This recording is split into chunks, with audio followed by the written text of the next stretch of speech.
Hello friends, कैसे हो आप सब। I hope you all are doing so well in your life and welcome back again to my channel that is never stop learning.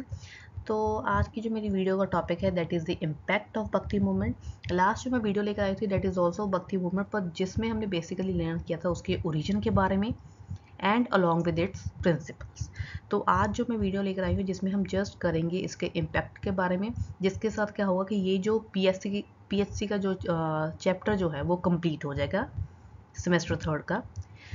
इसमें हम basically उसके social impact हो गए या कल्चरल हो गए, political, religious, like all this impact means भक्ति movement का जब स्टार्ट हुई थी उसके बाद उसका क्या इफेक्ट पड़ा सोसाइटी के ऊपर, वो अब हम लर्न करेंगे।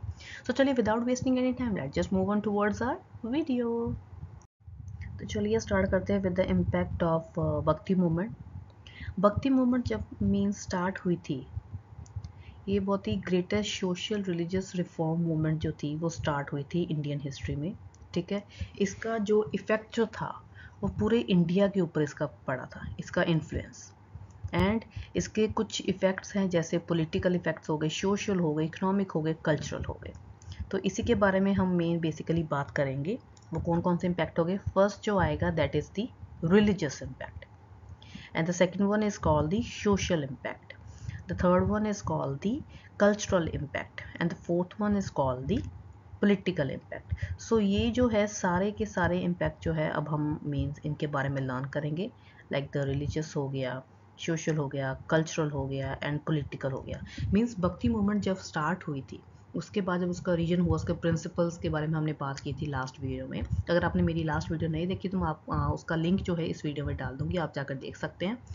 तो मीन्स जब वो मूवमेंट स्टार्ट हो गई थी, मीन जब वो अपने हाई पोजीशन पर थी, उसके बाद उस चीज़ का क्या इफ़ेक्ट पड़ा सोसाइटी के ऊपर, उसी के बारे में अब हम डिटेल में बात करेंगे। चलिए सबसे फर्स्ट इम्पैक्ट अब हम करेंगे रिलीजियस इम्पैक्ट, जिसमें सबसे फोर मोस्ट पॉइंट आता है that is it save Hinduism. Means Hindu religion को जो था इसने मीन्स बचाया था विद द हेल्प ऑफ भक्ति मूवमेंट। वो कैसे हुआ था, सबसे सिग्निफिकेंट इफेक्ट क्या था भक्ति मूवमेंट का, was that it save the Hinduism from degeneration.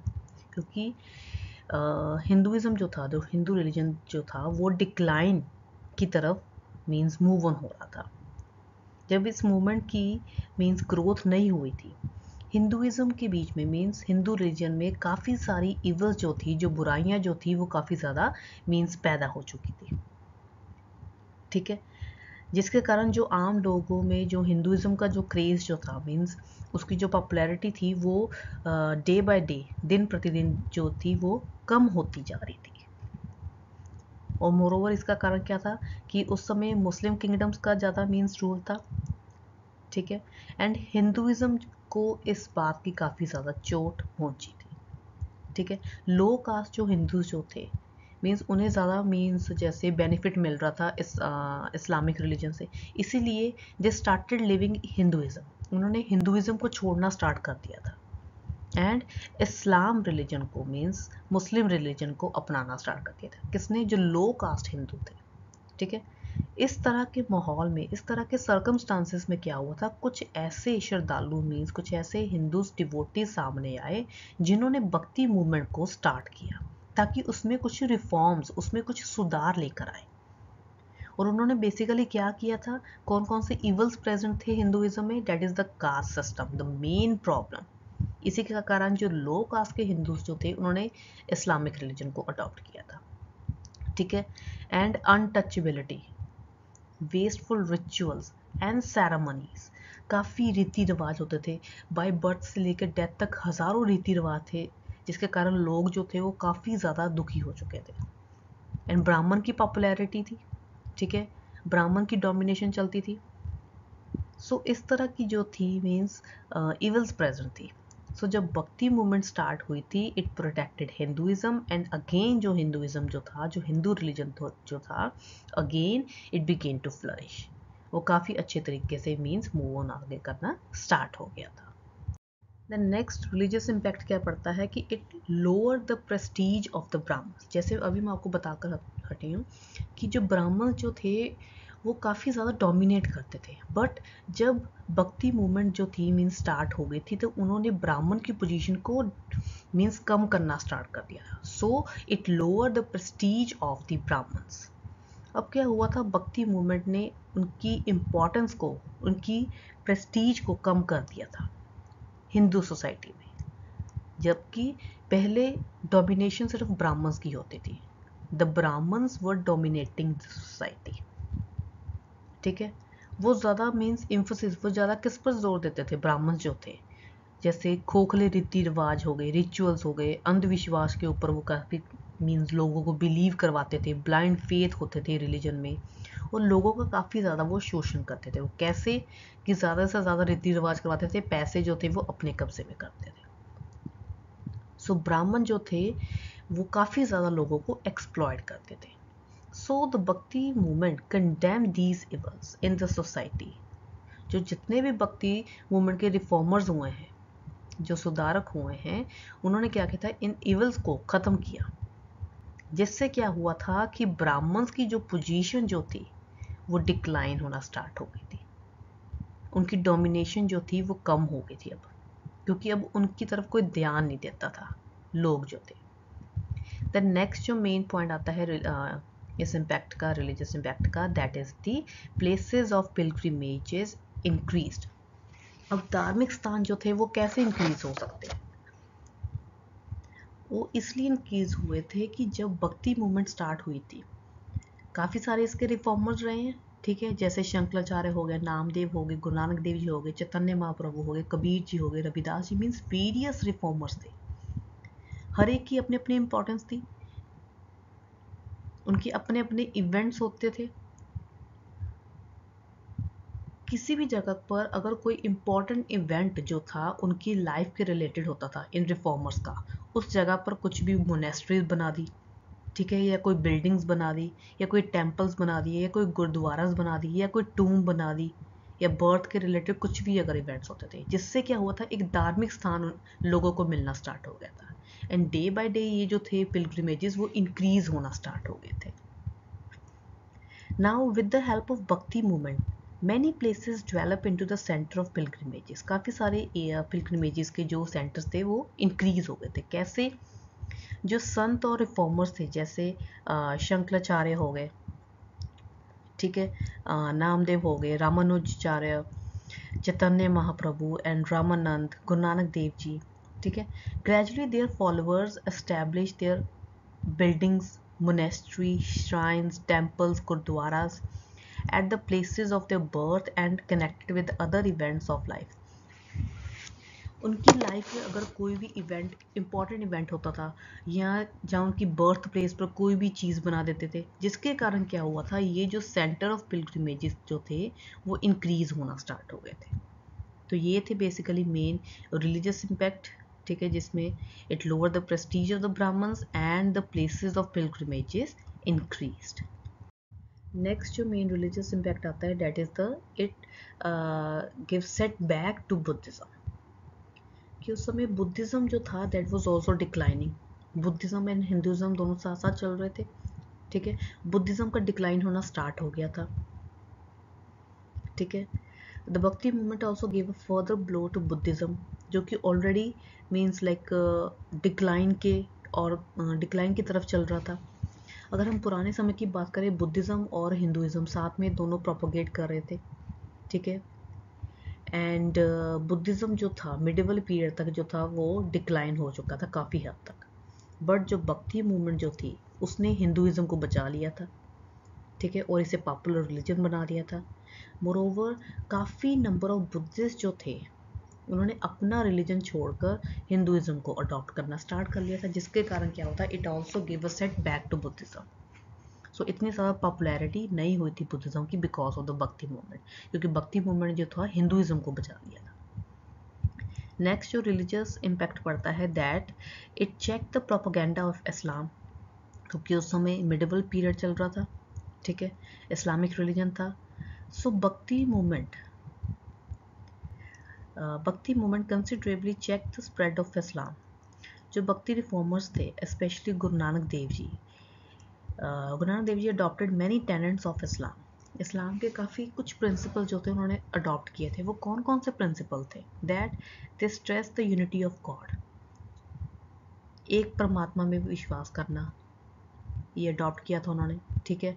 And मूर्ति पूजा के वो खिलाफ थे, कास्ट सिस्टम के एकदम खिलाफ थे, कि उनका मानना ये था कि with the help of caste system या मूर्ति के मदद से आप भगवान की प्राप्ति नहीं कर सकते।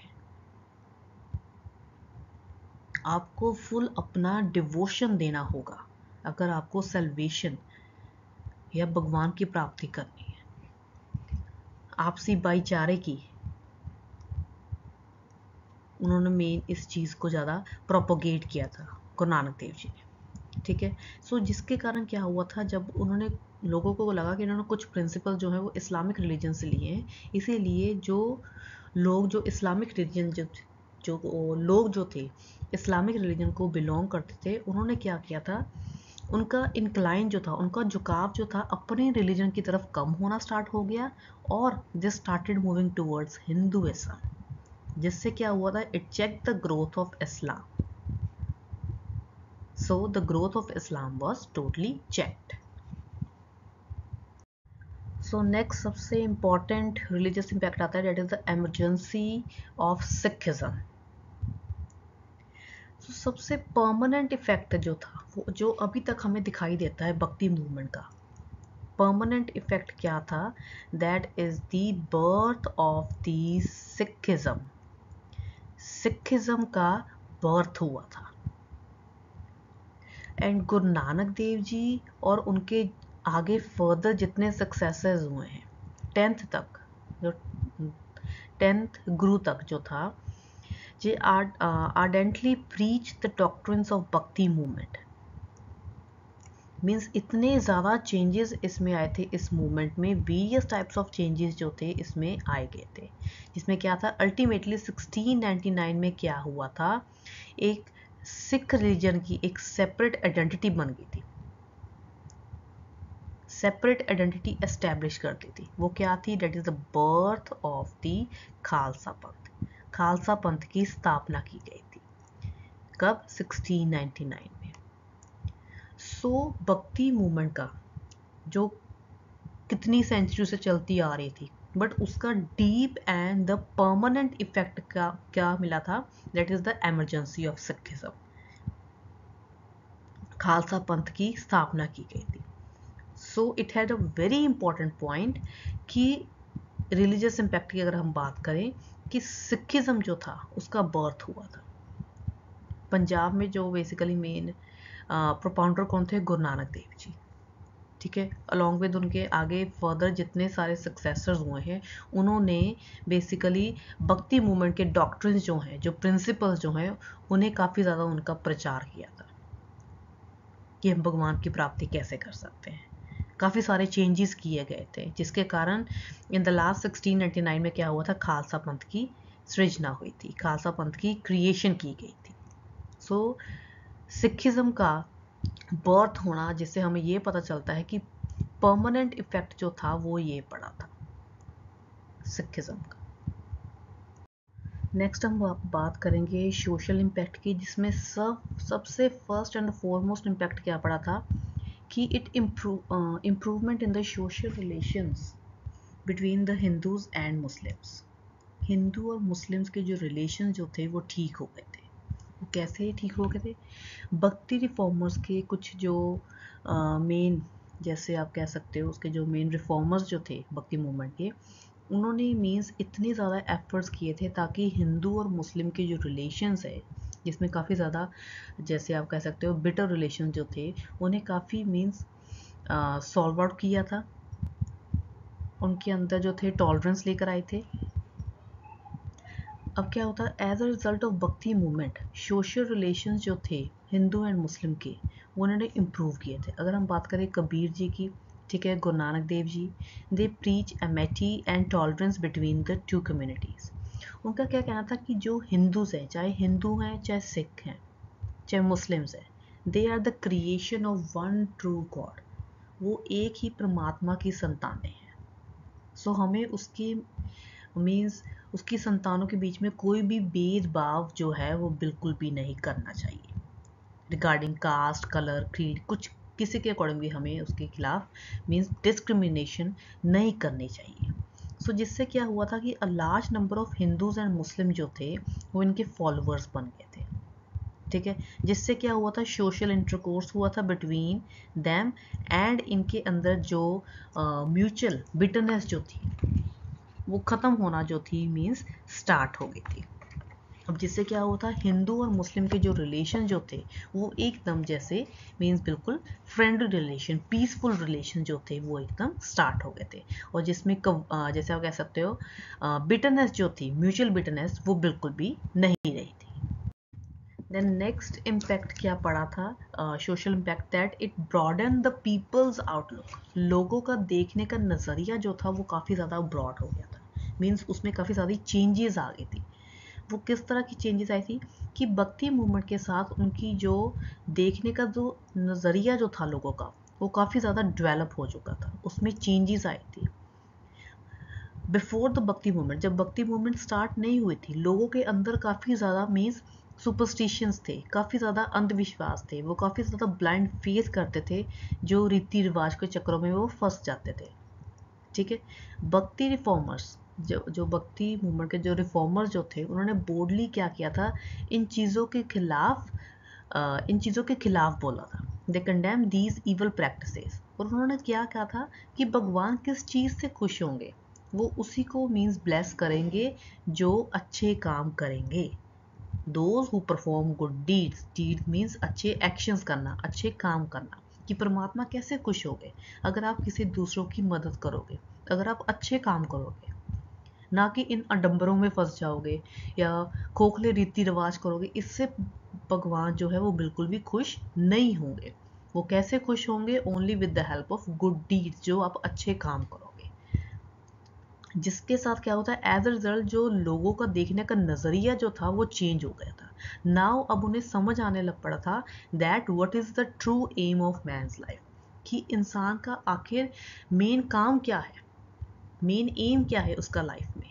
सो इस तरह की चीज़ें होने के कारण, इस तरह का एटमॉस्फेयर आने के कारण क्या होता, लोगों का देखने का जो नज़रिया था, उनकी जो आउटलुक जो थी वो टोटली चेंज हो चुकी थी, वो डेवलप हो चुकी थी। देन नेक्स्ट सोशल इम्पैक्ट क्या पड़ा था, it basically upliftment of the lower classes in the society. Lower classes की काफ़ी ज़्यादा मदद हुई थी विद द हेल्प ऑफ भक्ति मूवमेंट। वो कैसे थी, ज़्यादातर जो भक्ति रिफॉर्मर्स थे उन्होंने काफ़ी चीज़ों का जैसे खंडन किया था, मीन्स उस चीज़ के खिलाफ हुए थे, उस चीज़ के अगेंस्ट हुए थे। जैसे मैं आपको ऑलरेडी बता चुकी हूँ कौन कौन सी चीज़ें थी, caste system main problem, and the untouchabilities, छुआछूत जैसे हम कहते हैं। सो जो मेन रिफॉर्मर जो थे, जैसे चैतन्य महाप्रभु हो गए, ठीक है, रामानंद हो गए, कबीर जी हो गए, गुरु नानक देव जी हो गए, इन्होंने मीन्स हैप्पीली उन लोगों को भी एक्सेप्ट किया जो लो कास्ट के थे, जो लो कास्ट के लोग थे, उन्हें अपना मीन्स श्रद्धालु बनाना स्टार्ट किया, क्योंकि उनकी नज़रों में हाई लो वो किसी भी चीज़ को नहीं मानते थे। क्योंकि ब्राह्मण जो थे उस समय वो बेसिकली लो कास्ट के जो लोग जो थे उनसे काफ़ी ज़्यादा घृणा करते थे। बट ये जो ग्रेट रिफॉर्मर्स जो हुए हैं भक्ति मूवमेंट के, उनका मानना ये था कि ऑल पीपल आर सेम, कोई जात पात नहीं होती। ठीक है, जिससे ये था कि उन्होंने लो कास्ट के जो लोग जो थे उन्हें भी अपनाना स्टार्ट कर दिया था, जिसके कारण क्या होता है, उनकी पॉपुलैरिटी काफ़ी ज़्यादा इंक्रीज़ हो गई थी। एंड मोरोवर उन्होंने ये कहा था कि ये सारे के सारे जो लोग जो हैं, वो सारे के सारे लोग जो है वो इकट्ठे बैठकर खाना खाएं, टू डाइन टुगेदर, जिसमें कोई भी कास्ट का या कोई इंडिविजुअल का स्टेटस बिल्कुल भी नहीं देखा जाएगा। इसकी अब एग्जांपल जो है वो गोल्डन टेम्पल से ले सकते हैं, मॉडर्न। अगर आपको मैं एग्जांपल बताऊं कि गोल्डन टेम्पल में जब लंगर जो है मीन्स खाया जाता है, तो जिसमें बिल्कुल भी ये चीज़ नहीं देखी जाती कि पास में आपके कौन हाई क्लास का जो इंसान बैठा है कि लो क्लास का बैठा है। सो जब वो डाइन करते हैं, डाइन बेसिकली मीन जब वो लंगर वगैरह मीन्स खाते हैं, तो इसमें बिल्कुल भी नहीं देखा जाता कि कौन हाई क्लास को बिलोंग करता है, कौन लो कास्ट को बिलोंग करता है। सो इस तरह का जो डिफरेंस जो था वो उन्होंने बिल्कुल ख़त्म कर दिया था, और जिससे क्या हुआ था, लो क्लासेस के जो लोग जो थे उनका जो स्टेटस जो था वो अपलिफ्ट हो गया था, उनका स्टेटस जो था वो बढ़ गया था। सो इससे क्या हुआ था, it raise the status and the prestige of the people of the low castes. अब मीन्स ऊंच नीच का जो भेदभाव का जो अनटचबिलिटी का जो मेन चीज़ें जो पहले होती थी, उन चीज़ों को जब भक्ति रिफॉर्मर्स ने कंडेम किया था, जिसके कारण क्या होता, लो कास्ट के जो लोग जो थे उनका स्टेटस भी हाई हो गया था, क्योंकि वो भी अब उनके फॉलोअर्स बन गए थे। नेक्स्ट अब हम बात करेंगे कल्चरल इम्पैक्ट की, जिसमें सबसे फर्स्ट एंड फॉरमोस्ट इम्पैक्ट क्या पड़ा था, that it basically composite art में डेवलपमेंट हुई थी। कंपोजिट आर्ट में मीन्स आर्ट के डिफरेंट डिफरेंट फील्ड्स में डेवलपमेंट हुई थी, चाहे अगर हम पेंटिंग की बात कर ले, चाहे हम आर्किटेक्ट की बात कर ले, मीन्स डिफरेंट डिफरेंट फील्ड्स जो है उसके बीच में मीन्स क्या हुआ था, उसकी डेवलपमेंट हुई थी। सो भक्ति मूवमेंट का क्या इम्पैक्ट पड़ा था कि indirectly it led to the development of the Hindu Muslim art. Hindu Muslim art में काफ़ी ज़्यादा डेवलपमेंट हुई थी। भक्ति मूवमेंट के साथ क्या हुआ था कि अब रिलीजियस टॉलरेंस आ गई थी लोगों के अंदर। हिंदू और मुस्लिम जो थे, इसके जो आर्टिस्ट जो थे, ये दोनों कम्युनिटी के जो आर्टिस्ट जो थे, that came closer to each other. इस चीज़ का फिर मीन्स इम्पैक्ट पड़ा था जब ये दोनों इकट्ठे हुए थे। इनका जो आर्ट जो था दैट उसमें भी क्या था, अब फ्यूजन आना स्टार्ट हो गया था। मीन्स हिंदू की अगर कोई भी आर्ट के रिलेटेड कोई भी पीस जो था, मीन्स आर्ट के रिलेटेड कोई भी जो वर्क जो था, उसमें मुस्लिम आर्टिस्टिक वैल्यूज जो थी वो मीन्स दिखाई देती थी। अगर हम मुस्लिम की बात करें, उसके आर्ट में बेसिकली थोड़ा सा अंश जो था हमें मुस्लिम आर्ट का हिंदू आर्ट का मिलता था। सो इससे क्या हुआ था भक्ति मूवमेंट से कि कंपोजिट आर्ट जो था उसमें डेवलपमेंट हुई थी। कैसे कि a Hindu Muslim school of painting that came into existence, and the Hindu and the Muslim artist, it also developed the Hindu Muslim style of architect. Many features of the Muslim architect, मुस्लिम के जितने भी architect के जो piece जो थे उसमें हिंदू का कुछ अंश हमें दिखाई देता था। जैसे हिंदू पैलेसेस होते थे या टेम्पल्स होते थे, उसका कुछ अंश जो था हमें मुस्लिम आर्किटेक्ट में दिखाई देता था। सिमिलरली अगर कोई इन्फ्लुएंस जो था, ऐसे ही जो हिंदू आर्किटेक्ट जो था उसका जो इन्फ्लुएंस जो था हमें मुस्लिम की टूम में या उसकी श्रेम्स में या उसके मॉस्क्यू में दिखाई देता था। सो जब इनकी दोनों कम्युनिटीज़ की बॉन्डेज काफ़ी ज़्यादा स्ट्रॉन्ग हो गई थी, when they came closer to each other, जिससे क्या हुआ था, इनके आर्ट का इम्पैक्ट जो था एक दूसरे के आर्ट के ऊपर हमें दिखाई देता था। नेक्स्ट अब आता है इनरिचमेंट ऑफ लिटरेचर, कि लिटरेचर में जो था उसमें काफ़ी ज़्यादा एडवांसमेंट हुई थी, काफ़ी ज़्यादा इनरिच हो गया था। जैसे पहले मींस आर्ट में काफ़ी ज़्यादा प्रोग्रेस की गई थी, सिमिलरली कल्चरल इफेक्ट क्या हुआ था भक्ति मूवमेंट का, that it immensely enrich literature.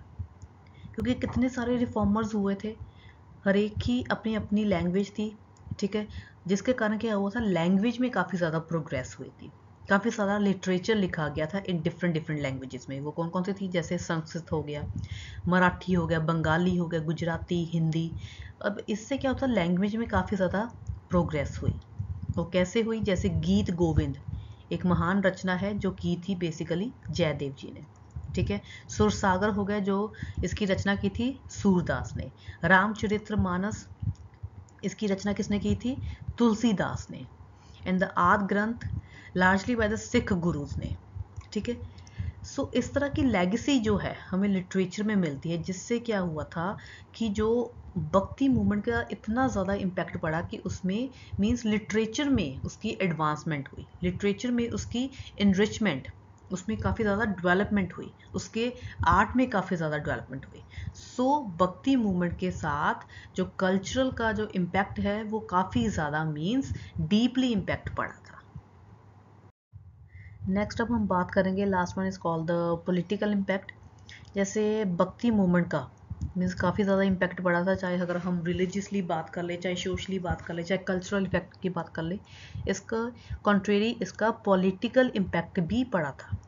अगर हम बात करें भक्ति मूवमेंट की, वो पॉलिटिकल इम्पैक्ट क्या था? First and the foremost impact क्या था? That it influence the religious policy of Akbar. Later on अगर हम काफ़ी आगे की बात करें तो अकबर की रिलीजियस पॉलिसी के ऊपर इसका काफ़ी ज़्यादा इन्फ्लुएंस था। वो इन्फ्लुएंस कैसे था? इन्फ्लुएंस बाय द भक्ति रिफॉर्मर्स।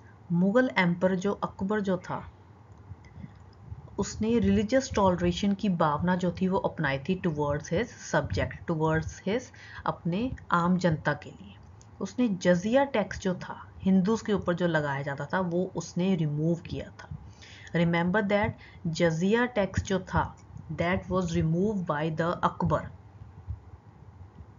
और Qutubuddin Aibak was the first person जिसने जजिया टैक्स इम्पोज किया था हिंदूज के ऊपर। एंड ये अबोलिश कब हुआ था? In the 16th century. Akbar ने इसे अबॉलिश कर दिया था। बट आपकी इंफॉर्मेशन के लिए बता देती हूँ, but it was again re introduce by Aurangzeb in the 17th century. So जजिया टैक्स बेसिकली क्या था कि जो मुगल एम्परर्स ने हिंदूज के ऊपर लगाया जाता था, जो उनकी टेरिटरी में हिंदूज रहते थे, वो क्यों लगाया जाता था? उनकी प्रोटेक्शन के लिए। हम आपकी प्रोटेक्शन कर रहे हैं, इसके लिए आपको हमें टैक्स देना पड़ेगा। तो ये टैक्स जो था ये लगाया था कुतुबुद्दीन ऐबक ने सबसे पहले, ठीक है। देन 16th सेंचुरी में अकबर ने इसे अबॉलिश कर दिया था, ख़त्म कर दिया था। वो क्यों किया था? Under the influence of Bhakti reformers, ठीक है। Again it was reintroduce in the 17th century by the Mughal emperor Aurangzeb, ठीक है। तो चलो यहाँ पर अब हम बात कर रहे हैं अकबर की, ठीक है। उसने जजिया टैक्स को मींस अबॉलिश कर दिया था। इसके अलावा उसने मैट्रिमोनियल एलियंसेस भी अपने जो थे वो स्टार्ट किए थे, राजपूत लेडीज के साथ मैरिज की थी। देन इसके अलावा उसने अपने जो हिंदूज जो उसके मींस अंडर काम करते थे उन्हें वो हाई पोस्ट भी देता था उनकी कैपेबिलिटीज़ के अकॉर्डिंग।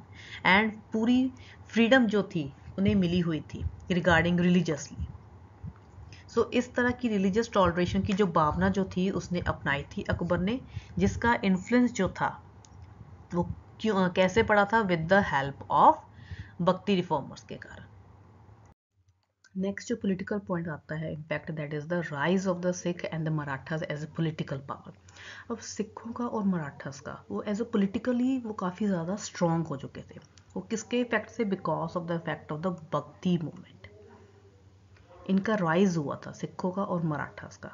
पंजाब में जो भक्ति मूवमेंट थी वो बेसिकली कौन लीड कर रहा था? गुरु नानक देव जी, ठीक है। फर्दर ये आगे मूव ऑन हुई थी बाय हिज सक्सेसर्स।